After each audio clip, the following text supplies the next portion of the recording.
Buena, buenas. buena. ¿Cómo anda, equipo? ¿Qué haces, amigo? ¿Todo bien? ¿Todo bien? ¿Y tú? Bien. ¿Qué pasó que están juntos hoy? ¿Se dieron cuenta que el internet de la casa no va más? Sí. De hecho, ya lo cambiamos todo. Sacamos la fibra óptica de la pared y están arreglando todo de nuevo. No. Está muy bien, está muy bien. Bueno. No, pasa que tiene visitas. Está mi familia. Perfecto. Che, bueno, mes nuevo, muchas cosas nuevas. Lleva un día agosto y tiene muchísimas cosas han pasado, ¿o no? Vos te fuiste a un casamiento en Polonia, o sea, imagínate. A partir de Imagínate. eso puede pasar cualquier cosa. Claro, después de eso, los extraterrestres pueden estar viviendo en la Antártida y no sabíamos. Quizás sos vos un extraterrestre. Qué raro que ayer estaba en Polonia. Ayer estaba en Polonia. Está ahí. Ajá, Mañana quién en sabe. España. Sí, tiene la nave. ¿Cuántos días te fuiste? Yo te he dicho que cuando pierdo las señales, porque me tengo ahí, paso por Marte y pierdo ahí. Cuando paso por Marte pierdo un poquito de señal. Qué bárbaro, boludo. Así Bien, que nada, escúchame, ¿quién va a un casamiento en Polonia? No existe. O sea, no existen las personas, por eso te digo, son medio extraterrestres. Yo estaba en un palacio de un rey reptiliano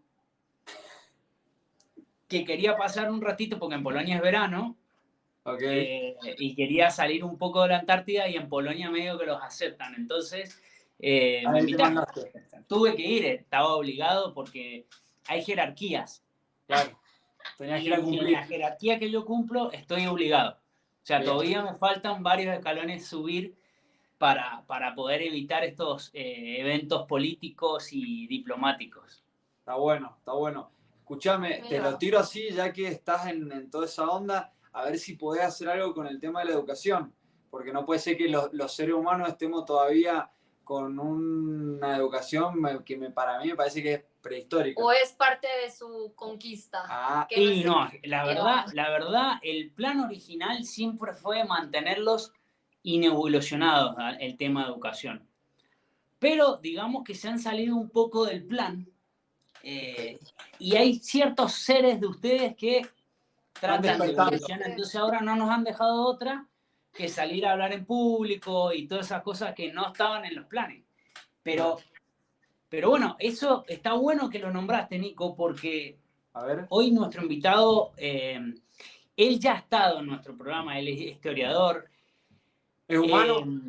Yo quiero que él haga su nueva presentación porque han cambiado muchas cosas en su vida.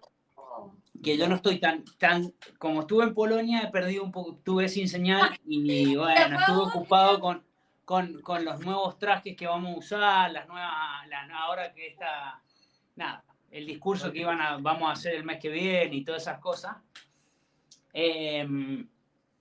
Pero es interesante el tema porque la verdad que llevamos varias décadas estudiando lo mismo y la tecnología, la inteligencia artificial, que ha sido uno de los factores que nos ha puesto en jaque con la educación, están trayendo nuevas variables a la ecuación que hace tal vez 20 años no nos preguntábamos. Claro. Entonces, ¿por qué no le damos la bienvenida a nuestro invitado, Juanqui? Dale, Juanqui. Hola, Juan. Buenas. Buenas, ¿qué tal? ¿Cómo va? ¿Cómo les va a todos? ¿Todo bien? ¿Todo bien?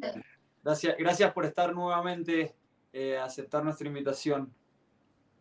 Para mí es un placer siempre estar por acá, la verdad que me siento muy a gusto, así que por eso le dije acá a Juaco que me ha invitado, que yo encantado de estar acá. Y también es cierto lo que dice Juaco, que bueno, han cambiado varias cosas en mi vida, pero bueno, mi experiencia por la educación ya la tuve.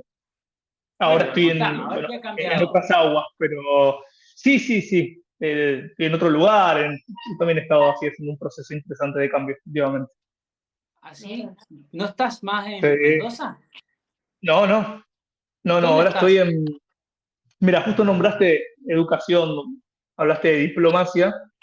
Yo ahora estoy en Buenos Aires porque gané un concurso público nacional y estoy becado para el Servicio Exterior de la Nación Argentina, o sea que me ha becado el Estado para un concurso muy riguroso para formarme como diplomático, así que el año que viene voy a estar como diplomático argentino y bueno, que sepan que van a estar bien representados, porque la verdad que es bastante riguroso esto. Así que, bueno, sí. Bueno, te felicitamos. Bueno, felicidades. Ahora me acuerdo que la última vez que hablamos, que estábamos coordinando el último programa que hicimos, estabas estudiando para ese examen.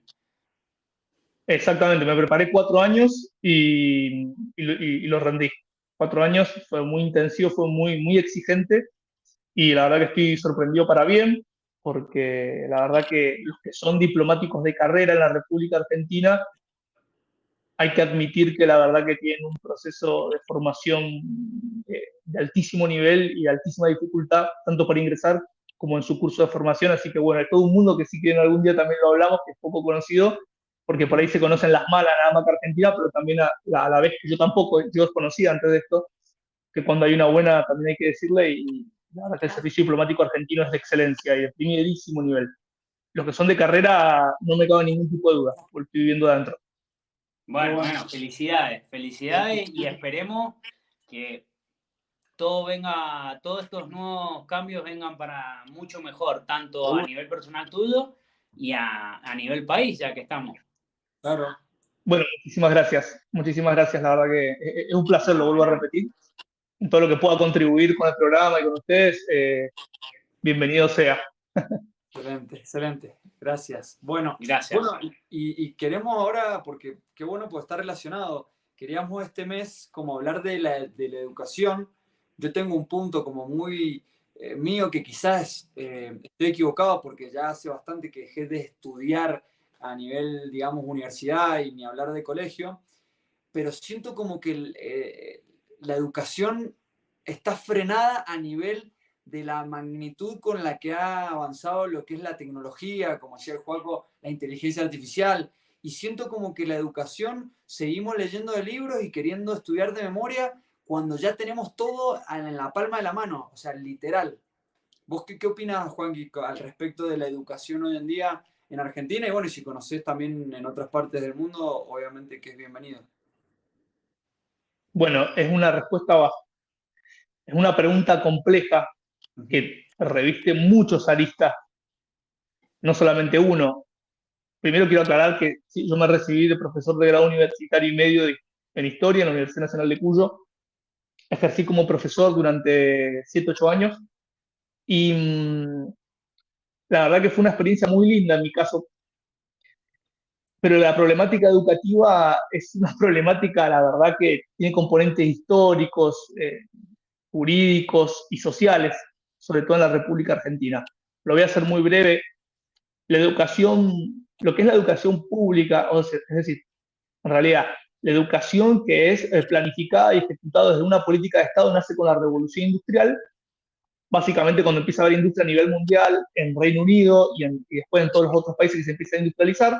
Entonces, bueno, lo que necesitas vos es una mano de obra que tenga algunos conocimientos básicos en aquella época del siglo XVIII, que sepa algunas cuestiones básicas para poder desempeñarse en su vida profesional. Por eso se hizo una educación donde había una igualdad de contenido para todos, porque todo iban a ser, o estaba pensado para un trabajador de una fábrica. Y si te fijas, en las escuelas se repite todavía ese proceso, y de una sociedad que por aquella época era una sociedad que por un lado se estaba revolucionando industrialmente, pero que el factor militar era muy importante. Por lo tanto, vos tenés regímenes que parecen muy militar, como es el recreo, como es el profesor que está en un púlpito desde un punto de vista como si ese profesor tuviese la verdad y que se la revela a los alumnos. Todo ese proceso es muy curioso porque describe una época determinada que ya no existe. Claro. Entonces, un comportamiento disciplinado, una serie de bancos que están uno al lado del otro, donde el conocimiento es igual para todas las personas, para todos los alumnos, se toca el timbre, se para, los chicos se paran para saludar al profesor. Bueno, algunas cosas ya han ido cambiando, pero estaba pensado para esa época, que sirvió también para el siglo XIX, el uniforme del colegio. Eso a nivel global y, si querés, europeo. A nivel argentino, eso recién se empezó a instituir a finales del siglo XIX, principios del XX. ¿Y por qué el uniforme en particular acá? Porque al haber tanta cantidad de inmigración italiana, española en la República Argentina, lo que se trató de hacer con el uniforme acá es igualar para que no hubiese diferencia de clases sociales, por eso el guardapolvo blanco, para que no hubiese entre los alumnos y las alumnas de los colegios una diferenciación a los ojos de ellos de que uno tiene más dinero que el otro. Entonces ese era el objetivo del guardapolvo blanco, uniformar, no solamente en lo social, sino en lo cultural. Claro, se veía igual en el guardapolvo nuevo y el viejo. ¿Viste el que pasaba como claro. quizás algunos lo hemos tenido? Claro, el mismo guardapolvo y pasaban a los hermanos y ya el europeo quizás lo iba cambiando todos los años. Pero no, pero está bueno, no sabía. El grande, el que te da tu hermano más grande. El uniforme que agarrás, el que era de tu hermano más grande. Ajá, claro. Que te queda todo grande. Quiere decir que éramos bastante... Ya estábamos, el argentino en esa época ya estaba pensando en la igualdad. Ojo. El Estado argentino siempre pensó en aquella época en una igualdad, sobre todo. Ponte a pensar que en un momento 1 de cada 3 argentinos era de algún país europeo. O sea que 1/3 de tu población básicamente no era nacido en territorio nacional. De alguna forma tenías que convertir a esa gente en argentino y tenías que transferir la cultura argentina. Entonces, esa transferencia de cultura argentina, para hacer toda la raza, todos somos todos iguales, guardapolvo, así por decirlo a grandes rasgos. Y eso en algún momento sirvió, porque en un momento Argentina era el país más alfabetizado de América Latina, con una educación de punta en América Latina, que estaba perfectamente adecuada a la época. Eso a principios del siglo XX. Sí.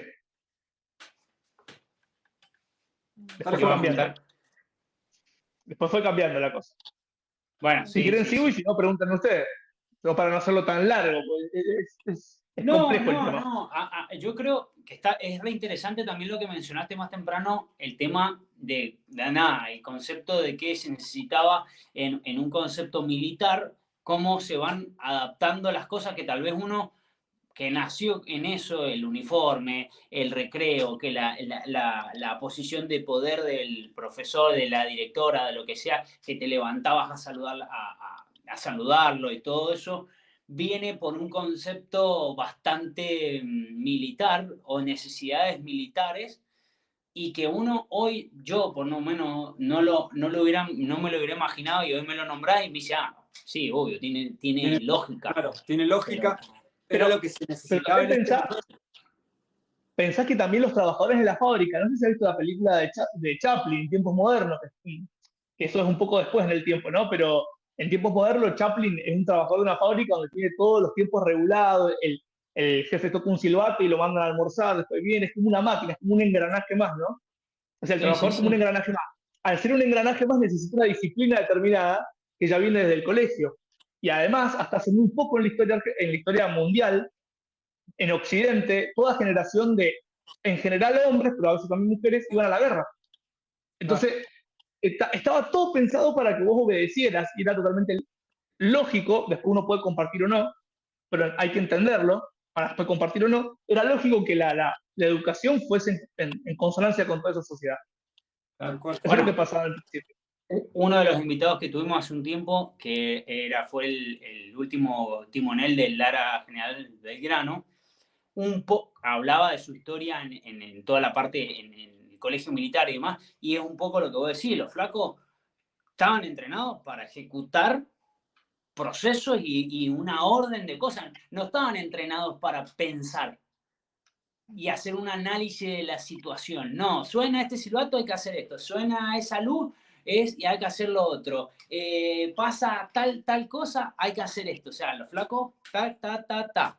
Pasa que, claro, si te pones a pensar, también es cómo funciona el ser humano y el cuerpo. En esa época lo que se necesitaba era la supervivencia. Entonces teníamos que hacer lo que fuese para tratar de sobrevivir, ¿no es cierto? Entonces vos necesitas ciertos requisitos para cumplir. Es lo mismo que el cuerpo. Pero ya pasó, ya está sacando la distancia de lo que está pasando con Rusia, lo que ha pasado con Irak. Pero por lo general ya el mundo dejó de tener conflictos bélicos. Entonces ahora lo que estamos tratando como de ese despertar de la conciencia que creo que está pasando para ya generar más creatividad, personas creativas que ya no solamente tengan que sobrevivir, sino que también empecemos a crear mejor... yo ojo con la creatividad, que empiezan a aparecer tierras después de la Antártida, ya se le van a quizá nos vamos para el otro lado. Pero fíjate qué interesante, porque incluso Los actos escolares, por ejemplo, es buenísimo, es fantástico el tema de los actos escolares, porque es muy lógico también para la época. Si uno de cada 3 personas es inmigrante, vos tenés también que fomentarle el amor hacia su nueva patria. ¿Qué mejor que eso que hacer actos escolares, donde lo que le estás haciendo vos como Estado es hacerle un culto al Estado Nacional Argentino, en nuestro caso?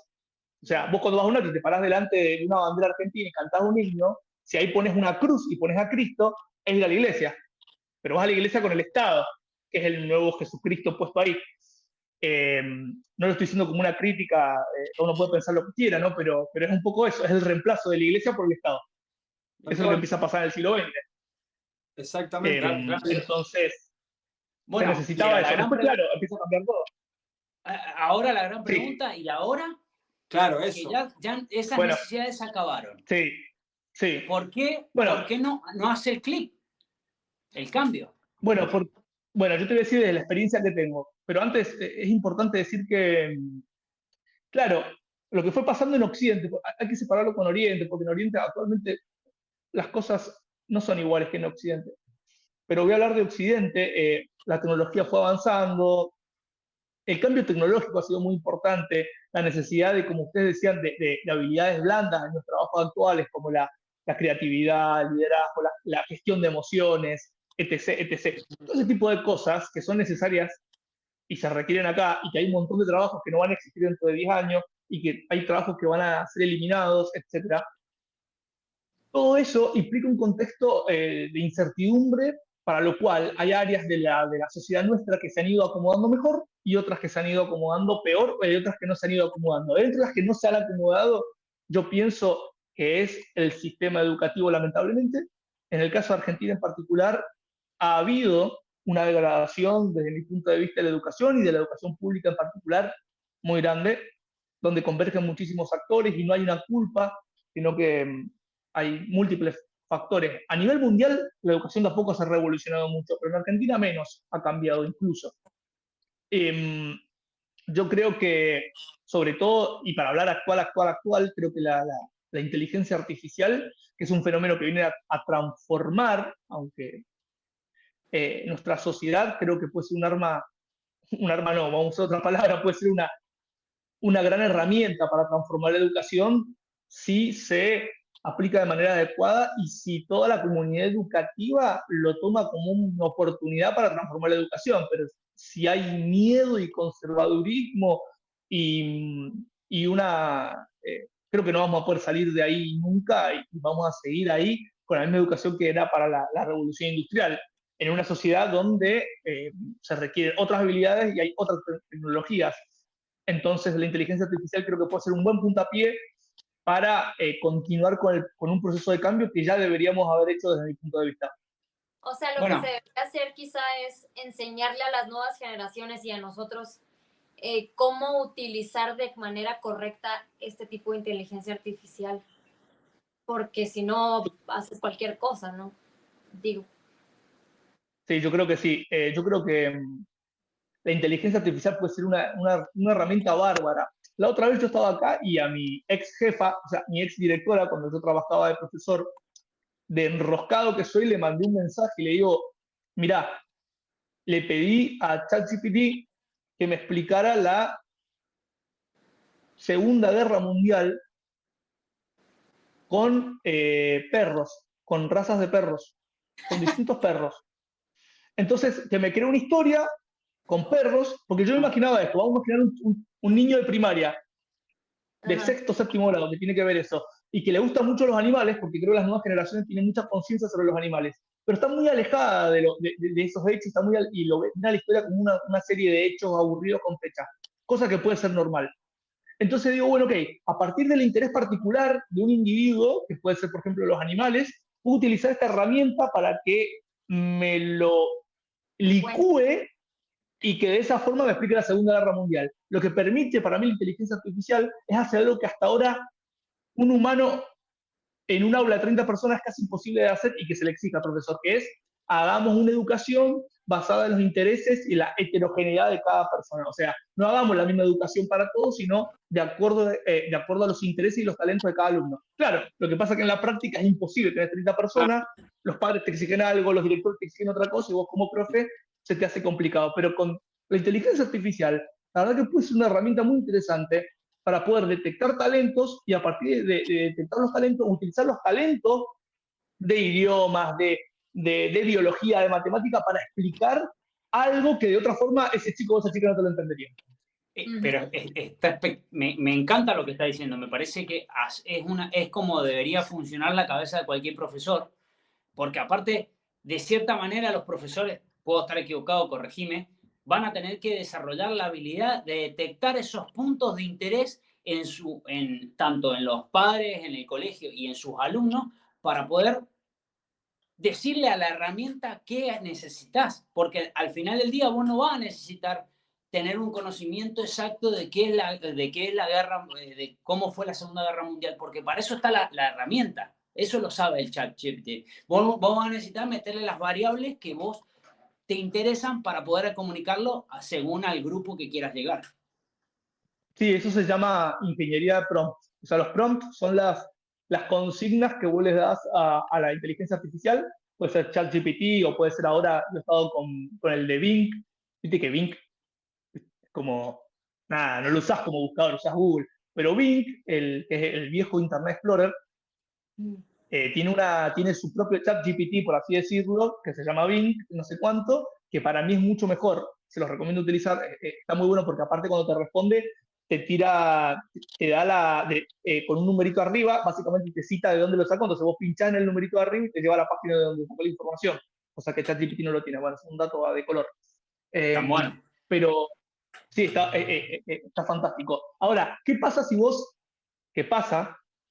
si vos, por ejemplo, utilizás esa herramienta artificial a tu favor? Yo creo que se puede utilizar. A mí ya no me toca dar clases, pero le mandé eso a mi directora porque es como yo lo hubiese hecho si todavía estuviese dando clases, ¿no? Entonces le mandé eso. A mí lo podés utilizar claramente para armar, algo que es fantástico. Podés armar debates, podés tomar temas controversiales para adolescentes y pedir a la inteligencia artificial que te desarrolle 10 argumentos de un campo, 10 argumentos de la versión contraria, y que a partir de eso los alumnos o las alumnas discutan defendiendo esas posiciones y después los cambiás. Podés hacer un montón, pero una barbaridad, una infinidad de actividades con la inteligencia artificial. Claro. Si me pongo a pensar 10, 20 actividades acá con inteligencia artificial que antes hubiese sido impensado.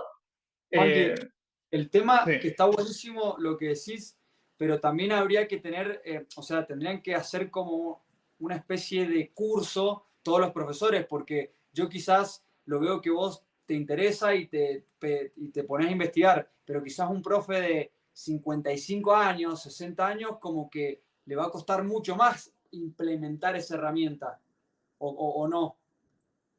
Yo creo que sí. Creo que la otra vez escuchaba, hay una persona muy interesante, que quizá ustedes lo siguen en Instagram y si no se los recomiendo, y por TikTok, que se llama Santiago Blinkins. Santiago Blinkins se define como un tecnófilo, vamos a decirlo así. Él es emprendedor y desarrolla diversas actividades y tiene charlas de negocio y tal, pero últimamente viene hablando mucho de inteligencia artificial, yo lo escucho, y también relacionado con educación. La verdad que es un referente para mí en eso. Sugiero fuertemente que lo escuchen a él. Y él hablaba que hizo una encuesta, él tiene muchos seguidores, por eso le doy fiabilidad a lo que dice, donde hizo una encuesta si estaban los profesores, las profesoras de acuerdo con usar inteligencia artificial, ChatGPT en particular, y la mayoría decía que sí. Y después preguntaba cuántos de ellos lo había utilizado y casi ninguno lo había utilizado. Claro. Entonces, es muy interesante eso, como hay poco uso de eso. Yo entiendo que es por una mezcla entre miedo, con inseguridad. Es nueva también. O sea, se ha incorporado, Sí, es reciente. Bueno, sí, pero nuevo, un año ya no es nuevo. Sí, claro. O sea, la categoría de viejo y nuevo es bastante Sí. maleable, ¿no? Bueno, yo Sí, lo iba a citar enseguida a Santiago Bilinkis, que a mí también me parece interesantísimo lo que habla, que es un divulgador tecnológico y demás. Y una de las cosas que él dice es que nosotros hace, 3, 5 años, y hasta el día de hoy también decimos, todos creíamos que la carrera del futuro iba a ser programación y estábamos equivocados. Hoy el chat de la inteligencia artificial te programa todo, no necesitas ser programador, se acabó. Y que él habla que las carreras que van a tener trabajo para toda la vida son los plomeros, los carpinteros, los futbolistas, los artistas, porque son las cosas que la inteligencia artificial no va a poder hacer y me parece sumamente interesante ese cambio de paradigma que está generando. Ya lo están haciendo, ¿eh? Claro, o sea, hay actores ya hechos con inteligencia artificial, empiezan a salir los nuevos comerciales, o sea, pero sí, y nos yo van no a creo. quitar también el No, pero yo creo que no. No, porque no se va a llegar a la credibilidad esa. De hecho, qué sé yo, quizás sí. El tema es que yo considero que la educación y la tecnología tienen que ir de la mano sí o sí, porque aparte también, de hecho, hay algo que no hemos hablado todavía, pero que son las redes sociales. Y que vos necesitas, para mí, enseñarle a los niños, sobre todo, a usarlas. No estoy diciendo que no hay que usarlas, pero así como decías recién, Juan, que es una herramienta, claro, pero una herramienta puede servir para construir, pero también puedo agarrar un martillo y puedo romper todo. Entonces, depende del uso que se le dé a esa herramienta, creo que es que puede ser favorable. Pero si no les enseñamos a todos esos chicos a usar esa herramienta, para mí puede llegar a ser hasta destructivo, que de hecho ha pasado mucho. Total y absolutamente. Es una herramienta más y para mí urge utilizarlo. Después hay opiniones, obviamente, que pueden llegar a venir, como por ejemplo, bueno, tiene la inteligencia artificial y acá hay alumnos que no tienen agua, no tienen luz, no tienen gas, no tienen computadora, tienen un celular para toda la familia, y eso también es Argentina. Sin embargo, también, como vuelvo a citar a Santiago, creo que eso no es, como dirían los abogados, óbice, o mejor dicho, en criollo, obstáculo para que se utilice la inteligencia artificial, porque si no, es estar atendiendo todo el tiempo a la urgencia y nunca te dedicas a lo importante. O sea, una cosa no tiene que quitar a la otra. Creo que hay que poner arriba de la mesa esta nueva tecnología, como también tantas otras, y creo que también es interesante de países que se han tenido éxito en educación o experiencias educativas de éxito en el contexto del siglo XXI y las hay, no es que todo es un fracaso o que todo es un saco sin fondo. Hay experiencias de éxitos, se puede lograr cuestiones que son muy interesantes, pero obviamente un alumno, un estudiante que llega alimentado, que es básico, puede estudiar y podemos comenzar con el proceso educativo. Ahora, alguien que va con una familia que no lo puede atender, que tiene que trabajar el niño o la niña, no es tierra fértil, pero ni siquiera para empezar a hablarle. Claro. Pero no es tierra fértil no por culpa de él o de ella, sino porque hay una base estructural física y biológica que no se está atendiendo, que no se está satisfaciendo y por lo tanto es imposible hablar de otra cuestión. O sea, primero o sea que es muy complejo, ¿no? Porque de una evolución en la educación si vos como Estado no puedes brindarle a tus jóvenes agua, luz y comida. O sea, porque yo creo que también en países desarrollados, y como pasa en el caso de Estados Unidos, que yo más o menos conozco, no te voy a hablar de la educación de Estado, que haya evolucionado, me parece que debe ser igual, pero hay educaciones privadas como colegios que desarrollan empresarios como Elon Musk, que tienen todo un métodos nuevos y estructuras nuevas y se estudian cosas nuevas, que no quiero entrar en tema porque no me siento un experto, pero están desafiando quieren desafiar a esta tradición educacional que venimos años y años. Claro, y yo creo que también esa evolución de la educación puede hacer también, porque recordemos que estos niños que hoy están estudiando, mañana van a ser los que van a dirigir los países. Entonces, con esa evolución a través de la educación, puede hacer que eso sea mejorable para que ya deje de haber pérdida, que haya gente que pase hambre, que no haya agua, que no haya luz. Lo que a mí y esto lo digo del desconocimiento, es si realmente les conviene que la gente se despierte y que haya mejor educación a nivel gubernamental. Quizás es meterme mucho en política, pero digo, hay veces que digo, no sé si tienen tantas ganas de que la gente crezca mentalmente. Bueno, es una pregunta también complicada porque tiene dos posibles respuestas. La primera es la que es Vox Populi, que es no les conviene, pero después podemos complejizar más la pregunta o la respuesta en este caso, que ok, no le conviene, pero también le puede convenir, porque si vos tenés una población mejor educada, tenés una población más productiva, una economía que crece más, y por lo tanto tenés un país más pujante y más productivo, lo cual se va a traducir en una mayor cantidad de votos para aquel o aquellos dirigentes que han sido los protagonistas de la punta de lanza para que eso suceda.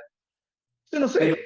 Pero vas a tener sí. menos libertades para hacer cosas por atrás, porque ya la gente ya no se va a comer el cuento de que quizás, o sea, mientras más despiertos, menos libertades tenés vos, porque yo tengo que ir por lo derecho, porque si yo me gusta ir por lo o vas a tener que ser más creativo como dirigente. Y va, claro. Pero no se olviden que los dirigentes, desde mi punto de vista, son el reflejo de la sociedad que tenemos, 100%. para bien o para mal. Sí, Entonces, sí, si sí. la sociedad en 50 años, esa sociedad es una sociedad más educada, mejor alimentada, vamos a tener también dirigentes, creo yo, a esa altura. Sin perjuicio de que no todos los dirigentes sean. No, claro. Pero creo que eso puede. Quizás es una mirada joven y optimista. Y soy a veces. Soy joven y soy optimista. Y eso, soy diplomático. Si no tenés esa mirada, Juan, claro, y está bien, claro. Por eso te lo tiro. Y mirá esto que vengo pensando los otros días, que es muy loco, y no quiero entrar en política, pero hay que tocarlo. Pero que yo decía, querés meter el chivo político. No, hoy en día se sigue discutiendo peronistas, radical en Argentina, cuando ya han pasado 60 años de Perón. Bueno, pero acá en España también, Nico. Pero escuchá. Cambian el nombre, el dirigente, hermano. Pero escúchame, vamos a esto, seguimos con estas políticas, ¿no? Vamos a llevarlo a la tecnología. Es como si hoy en día, porque no estoy diciendo si está bien o mal el peronismo o el radicalismo, no estoy hablando de eso, estoy hablando que ya ha evolucionado, y es como si hoy en día nosotros siguiésemos usando yo un Nokia 1100 y vos un Motorola C, el chupetín, que quizá para mí es mejor el Nokia, para vos es mejor el Motorola, pero ya usamos pantalla táctil, ya tuvimos que evolucionar de ese pensamiento que teníamos, que a eso es lo que yo voy. Tiene que haber un cambio, ya está, ya no podemos seguir usando un Nokia 1100 y mandando un mensaje de texto, porque si no va a ser obsoleto. Y yo creo que se puede usar esa comparación como para mirarlo, y no estoy diciendo que uno esté mal o el otro esté mal, estoy diciendo que es el Nokia 1100 en su momento y en su época, y hoy ya es obsoleto. ¿Entendés? No sé si me siguen eso. A ver, Juanqui, ¿cómo responde esta pregunta? A ver, te quiero ver. Yo creo que se puede mejorar absolutamente todo. También estoy de acuerdo con que no tiene que ver con que haya peronistas radicales o que haya republicanos y demócratas, como ha sido siempre en Estados Unidos. Pero creo que la actualización de la dirigencia política es un proceso lento porque es un cambio de mentalidad. Voy a ir a mi antigua profesión, a mi profesor de historiador, para decirles algo muy sencillo. Hay una escuela de historia, por así decirlo, que se llama historiografía, eso, que habla de que hay procesos de larga duración, mediana duración y corta duración, en la historia en general. Los procesos de corta duración son básicamente eventos políticos y de guerras que ocurren en 3, 4, 5 años, un año, y hace cambiar eso. Pero mientras tanto hay procesos de mediana duración que pueden tardar 15, 20 años, que son los grandes cambios sociales y económicos. Pero hay procesos que duran más todavía, están todos superpuestos, ¿no? Que duran 50 años para que se transformen, y son las ideas. Las ideas son las que más tardan en cambiar, porque hay una hipótesis que dice que es que primero se tiene que dar cambios a nivel político para que cambie lo económico, y una vez que cambie lo económico y vos sientas ese cambio material, adaptes tus ideas a ese nuevo cambio económico y recién ahí surge una nueva clase dirigente. Creo que el cambio de mentalidad es inexorable y lento. Una cosa no lleva a la otra. Y a nivel, y actualmente creo que estamos en un proceso bisagra. O sea, estamos en un proceso de transformación. Y voy a citar a un autor italiano del siglo XX que se llama Antonio Gramsci, que decía algo así, lo voy a parafrasear. Él decía, y escuchen esto que tiene una profundidad, él lo utiliza por una cuestión política, pero lo podemos llevar a la vida, lo podemos llevar a un montón de aspectos. Es una de mis frases favoritas hoy en día. Dice, entre la muerte de lo viejo y el nacimiento de lo nuevo, aparecen los monstruos. Es decir, cuando todavía lo viejo no termina de morir y todavía lo nuevo no se termina de definir ni toma el protagonismo que tiene que... Ahí empieza el caos. El tipo lo habla en el periodo entre guerras, entre la Primera y la Segunda Guerra Mundial, que es cuando se empiezan a formar los fascismos, donde surgen los Hitler, los Mussolini. Aparecen los monstruos, aparecen los mórbidos. ¿Por qué? Porque todavía lo viejo no termina de morir y lo nuevo no termina de nacer. Y ahí entras en un pantano y en una oscuridad. Quizás hay algo de eso hoy en día que nos está, en todos los campos, no solamente el educativo, nos está cayendo, donde los partidos políticos clásicos empiezan a hacer agua y aparecen otros partidos que plantean algo diferente, más extremo por lo general, por lo que venimos viendo, que puede ser mejor, puede ser peor, no lo sé, pero aparecen terceras, cuartas voces a nivel de política internacional. Ya no es Estados Unidos nada más, surgen otros actores, surge China, surge Rusia, surge India, empiezan a aparecer Uruguay. otros factores. Entonces estamos en un proceso creo que de cambio a nivel tecnológico y educativo sin lugar a duda. El cambio va a venir, pero ahora estamos en la época de los monstruos. Entonces, sí. Esos monstruos están presentes. Justo sacan la noticia de los extraterrestres y todo, es parte de la bisagra. Eso se tiene que contrastar, obviamente, eso tiene que probar, y si se prueba, bueno, estaremos hablando de otra cosa. Mientras tanto, hay que esperar, ¿no? Creo yo. Bueno, yo quiero aprovechar porque hay un corto que yo vi de Santiago Bilinsky, ya que lo hemos nombrado bastante, que comenta algo muy interesante, que por ejemplo, algo tan extremo como surgió la pandemia hizo que la parte educacional se tuviera que adaptar a nuevos desafíos como profesor-alumno. Entre uno de esos desafíos era que sus alumnos, cuando vos le dabas el examen, se copiaban. Porque tenían acceso al internet, tenían acceso a la computadora y nadie los podía. Entonces, la solución fue a hacer exámenes a libro abierto o en equipos, en grupos. Y el flaco comentaba, Santiago Bilinsky, no el flaco, decía que, claro, esos chicos tuvieron que empezar a aprender a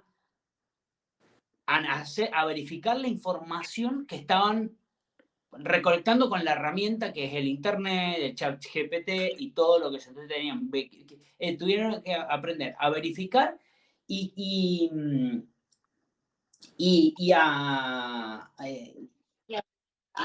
claro, y a razonar si esa información que estaban recolectando era verídica o no.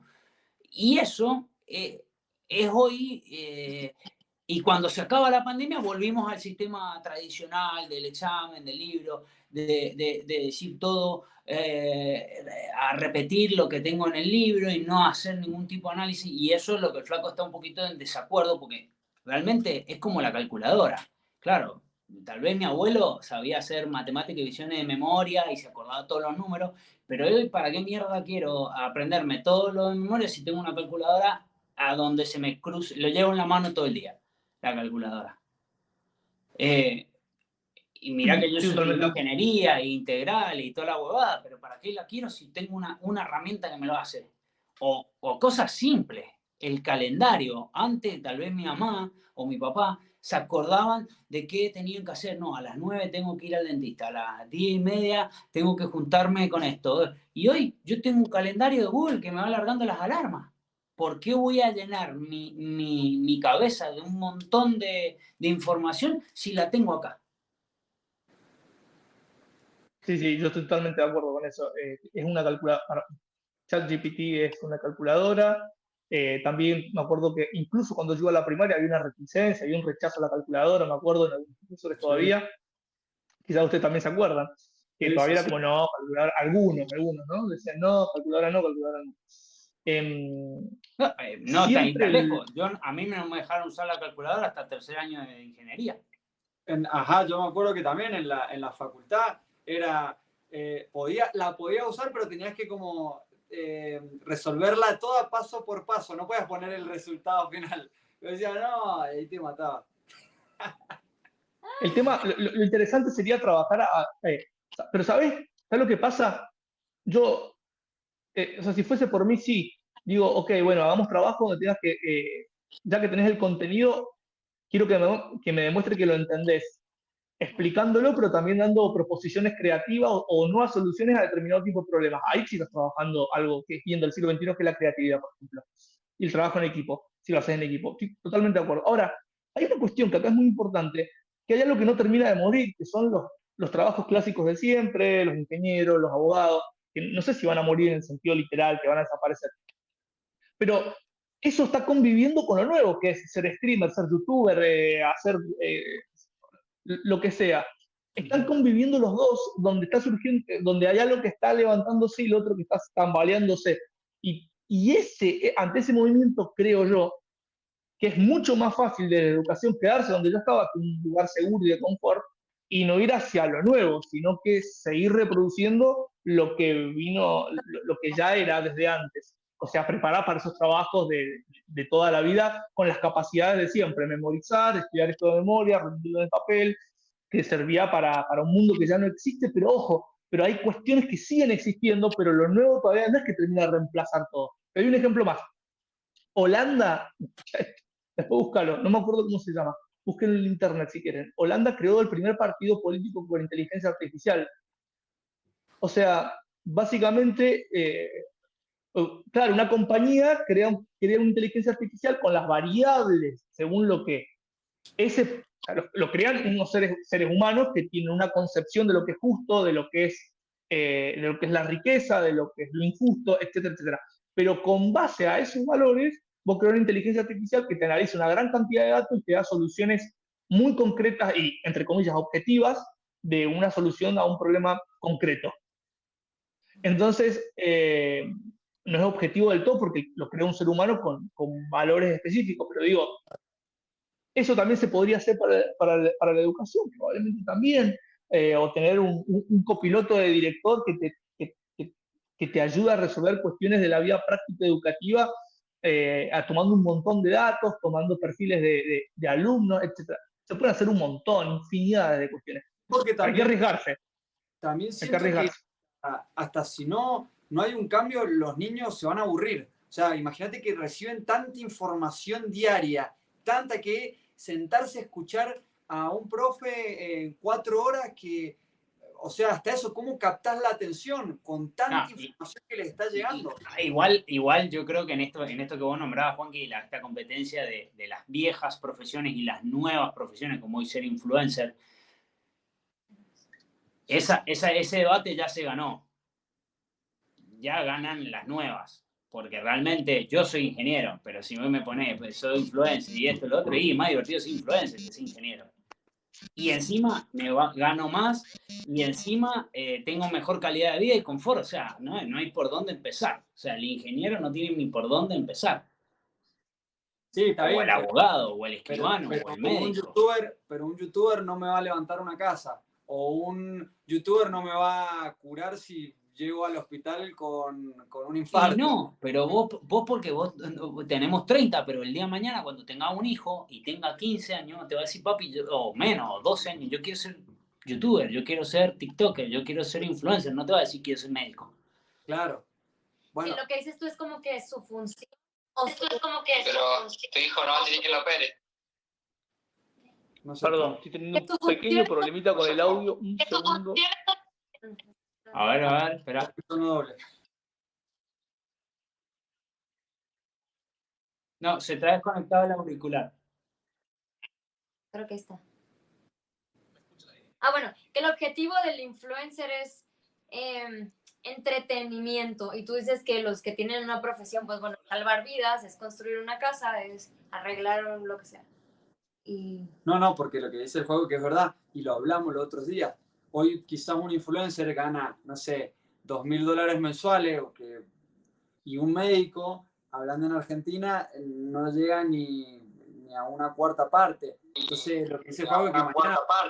Entonces, lo que dice el juego es que mañana... Quiero ser influencer. Juanqui, ¿nos escuchás? ¿Escuchá? Es que te escuchamos con eco sin los auriculares. Dale. Dale, tranqui.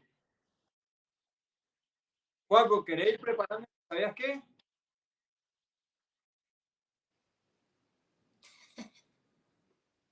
¿Me escuchaste? Dale. Bueno, mi ¿sabías qué? Arrancamos. Lo voy a resumir un poco porque Juanqui ya habló un poco de lo que... Me espoldió un poco.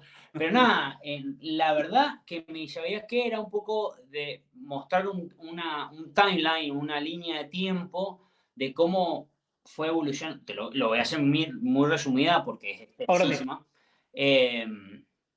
¿Está Juanqui? ¿Estás, Juanqui? ¿Sí? Perfecto. Ahí está. Bueno, estábamos en el ¿sabías qué? Sí. No sé si escuchaste esa parte. Nada, y a mí hay una de las cosas cuando yo empiezo a investigar este timeline de la educación, bueno, habla del antiguo Egipto, de la educación de procesos educativos que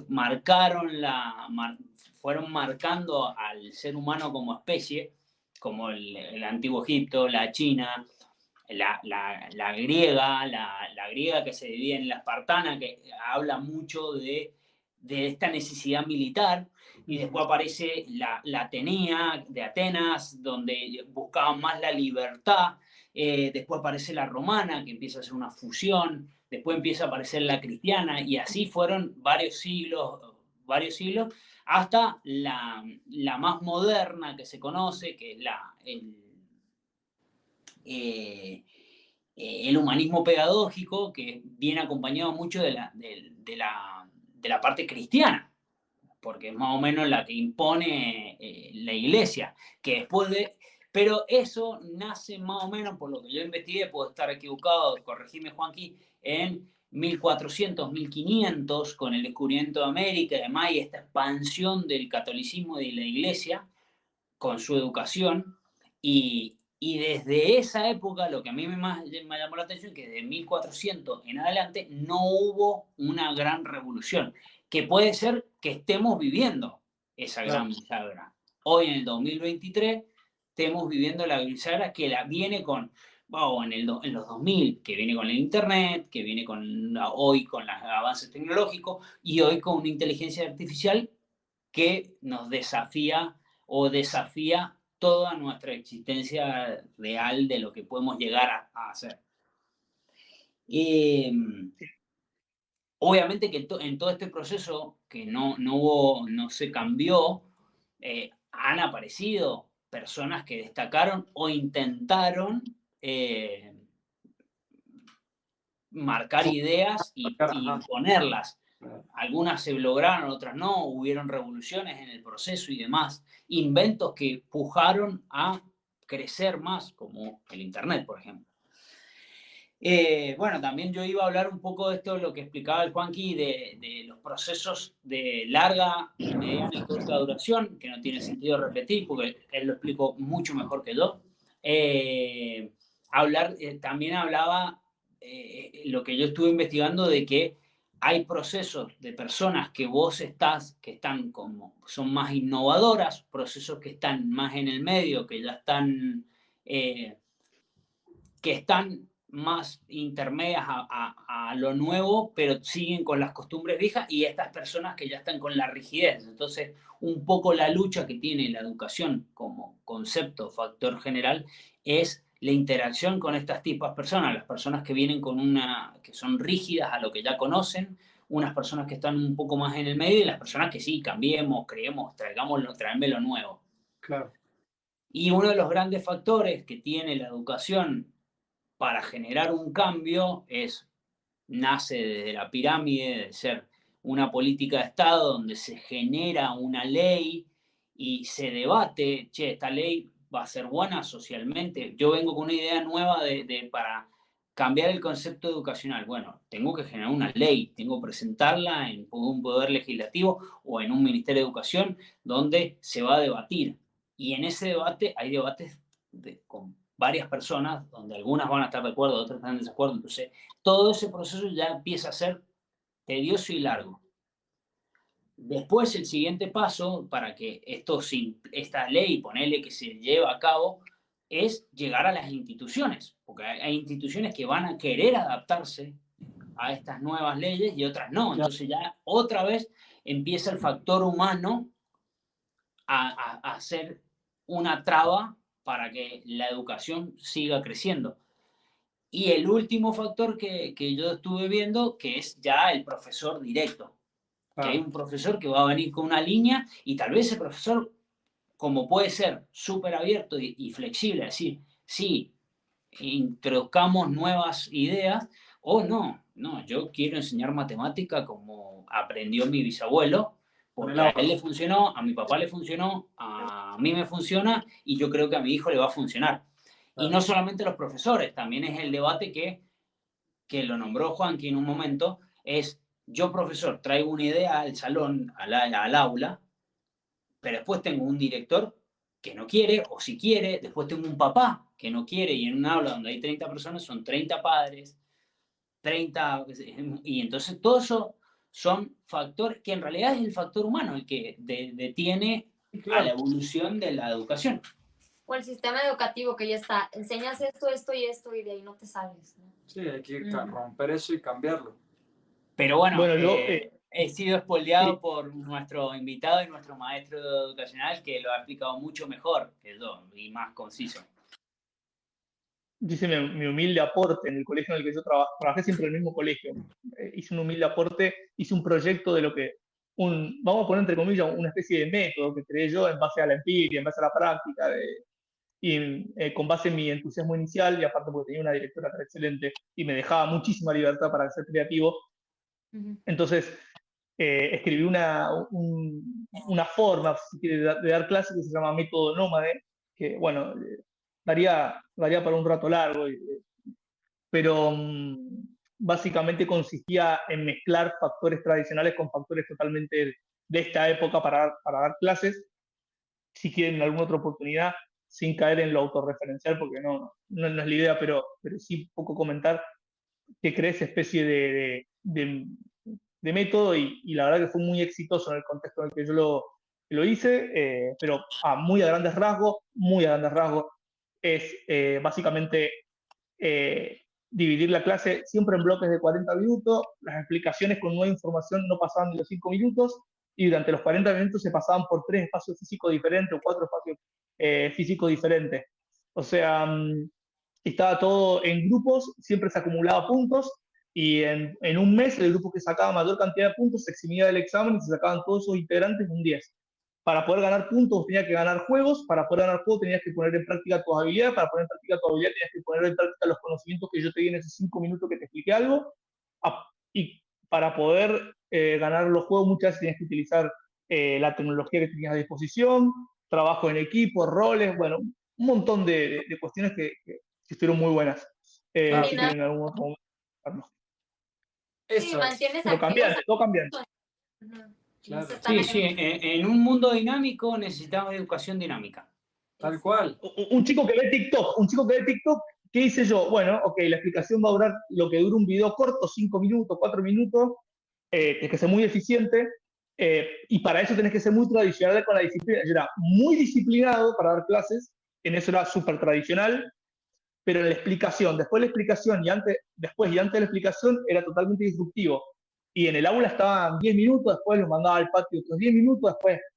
O sea, y los juegos, para cumplir las misiones de los juegos, tenías que moverte por toda la escuela. Entonces, el espacio físico nunca era siempre el mismo. Y el entusiasmo por ganar los puntos y todo llevaba necesariamente al aprendizaje. Bueno, todo basado en el juego. Todo el tiempo todo basado en el juego. Era todo juego, era como un videojuego de aventuras, tenía que ir acumulando puntos. Bueno, eso me gustaba un poco. Viste el espacio y que la directora, como asís, te lo aceptó, porque quizás te hubiese dicho, che, no, mirá, acá en este colegio no, queremos, y se mata toda una creatividad y que me parece fantástico que se puede, que te hayan dado el lugar. No, o de repente puede pasar que vengan 5 padres o 20 padres de 30 y te digan, no, yo quiero a mi hijo que estudie lo normal y te destruyen ese ámbito creativo que estás generando. Tal cual. No, porque pero la mejor publicidad es la boca en boca, entonces por ahí los alumnos y las alumnas iban bastante contentos, se le decían a los padres estaban contentos, entonces como que no, en un momento no me cuestionaban nada más, nada. No es por ser, ay, parece que estoy siendo como muy, pero que la verdad que se pueden hacer cosas. Sí, está el apoyo suficiente. Bueno, yo coincido en eso, o sea que tenemos que, esa es la metodología de evolucionar. En la facultad me acuerdo que te pedían cosas de memoria, yo estudiaba abogacía, y te pedían cosas de memoria cuando vos tenías el libro para estudiarlo, y habían otras, por ejemplo, Derecho Penal, que la saqué a todas, porque te dejaban usar el libro, pero te decían a ver cómo lo implementa. Y yo con la memoria, a veces, en esa época sobre todo, no era muy bueno, entonces me costaba aprendérmelo de memoria.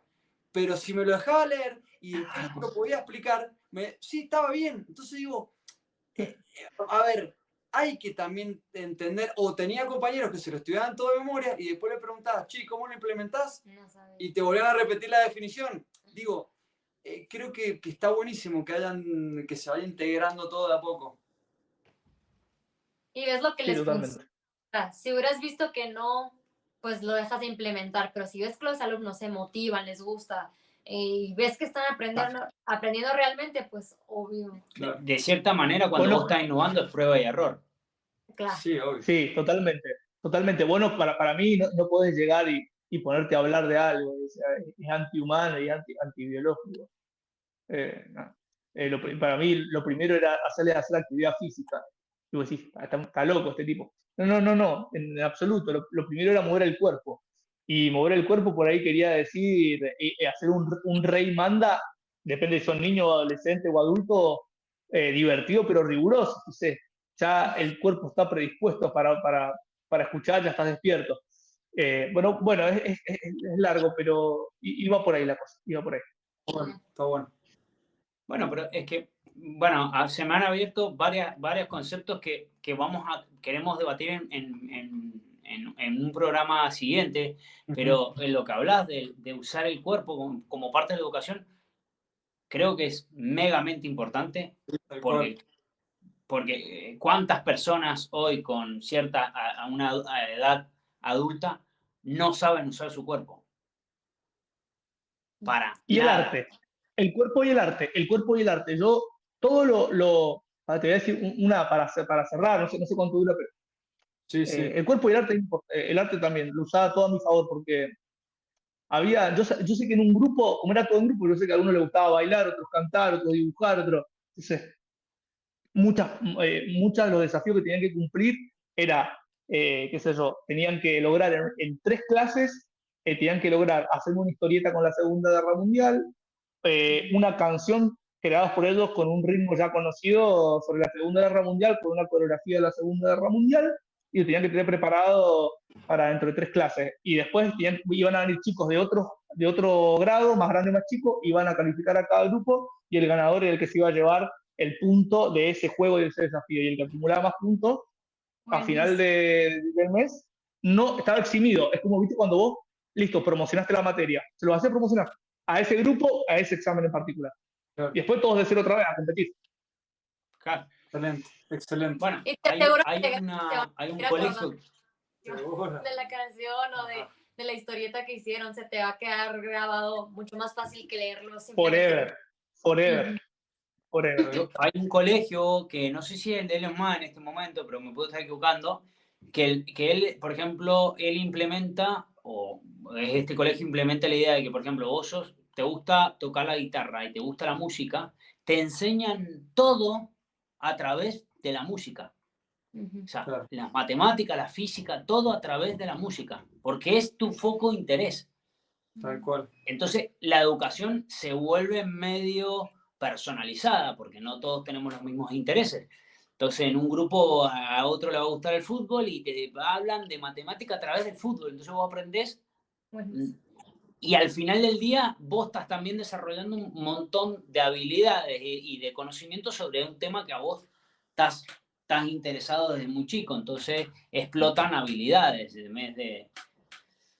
Tal cual. Totalmente de acuerdo. Sí.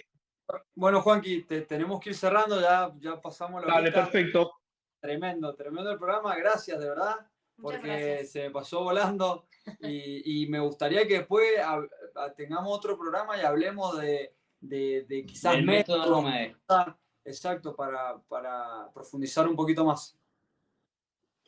Encantado. Y si también en algún momento quieren hablar de otras cuestiones, también estoy para lo que necesiten. Así que Gracias. un gusto para mí. Juanqui, bueno, y que sigan los éxitos ahí y Bueno, muchas gracias. De nuevo. en esa nueva etapa. Juanqui, muchísimas muchas gracias y éxitos. Nos vemos. Gracias. Chao. Nos vemos. Chao, chao. Chao.